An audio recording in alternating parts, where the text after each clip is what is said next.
جتنی مرضی قسمیں اٹھا لیں، ان کے سامنے اپنے ایمان کا اظہار کریں، یہ آپ کو اسلام کا سرٹیفکیٹ دینے کے لیے تیار ہی نہیں ہے۔ اور میں اکثر وہ حدیث بیان کرتا ہوں جو بخاری اور مسلم دونوں میں موجود ہے کہ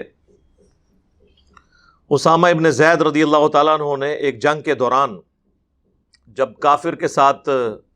دو بدو مقابلہ ہوا اور وہ کافر جو تھوڑی دیر پہلے انہیں قتل کرنے پر آمادہ تھا، جب ان کی تلوار کے نیچے آیا تو اس نے کلمہ پڑھا،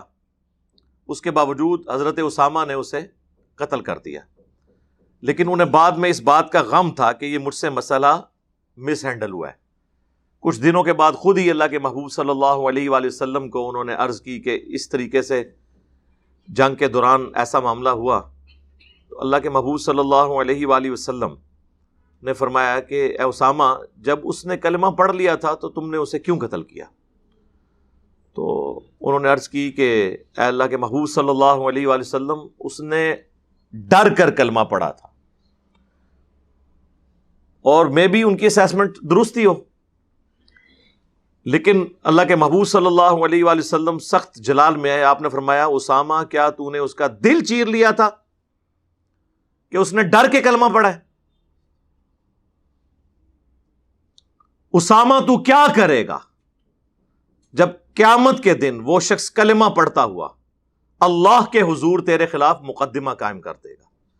اور حضرت اسامہ کہتے ہیں نبی علیہ السلام اس جملے کو رپیٹ کرتے رہے، اسامہ تو کیا کرے گا، اسامہ تو کیا کرے گا، اسامہ تو کیا کرے گا، حتیٰ کہ وہ کہتے ہیں میرے دل میں یہ خواہش پیدا ہوئی کہ آج سے پہلے میں کافر ہوتا اور آج ہی کلمہ پڑھ کر مسلمان ہوتا، کم از کم میرے نامہ اعمال سے یہ گناہ دھل جاتا۔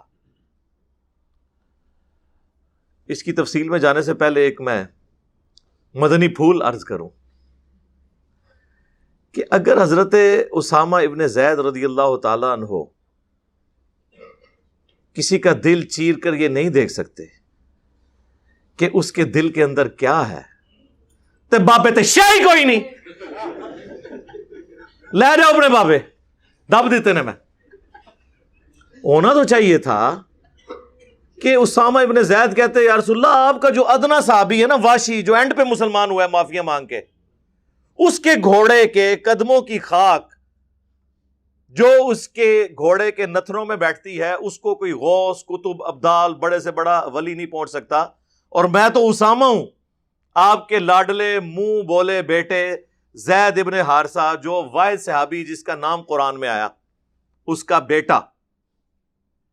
جس کے بارے میں صحیح بخاری میں حدیث ہے کہ نبی صلی اللہ علیہ وآلہ وسلم زانوں پر ایک طرف حسن ابن علی کو بٹھاتے تھے، دوسری طرف اسامہ ابن زید کو، دونوں پوتوں کے مانے تھے۔ تو اگر آپ کے یہ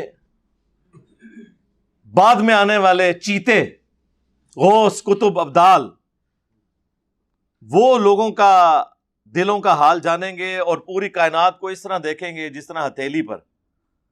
جی یا رسول اللہ میں نے دل چیر لیا تھا، اس کے باوجود میں نے جان بوجھ کے مارا ہے، اور اگر یہ ہو جاتا تو حضرت اسامہ سے پھر قصاص لیا جاتا، لیکن اس زمانے میں یہ عقیدے ہوتے ہی نہیں تھے، یہ سب بعد کے لوگوں نے ڈھکوسلے بنائے ہیں۔ بل اس سے یہ پتہ چلا کہ اللہ کے نبی علیہ السلام نے بینیفٹ آف ڈاؤٹ ایک ایسے شخص کو بھی دے دیا جو تلوار کی نوک کے نیچے آ کر آخری وقت میں کلمہ پڑھ لے، کہ آپ اسے نہیں مار سکتے، اور آپ کے علماء کے سامنے آپ قسمیں اٹھا کر کہیں کہ میں نے گستاخی نہیں کی، اور بالفرض اگر تمہارے زوم میں کی بھی ہے میں معافی مانگتا ہوں، یہ آپ کی توبہ قبول کرنے کے لیے تیار نہیں ہے۔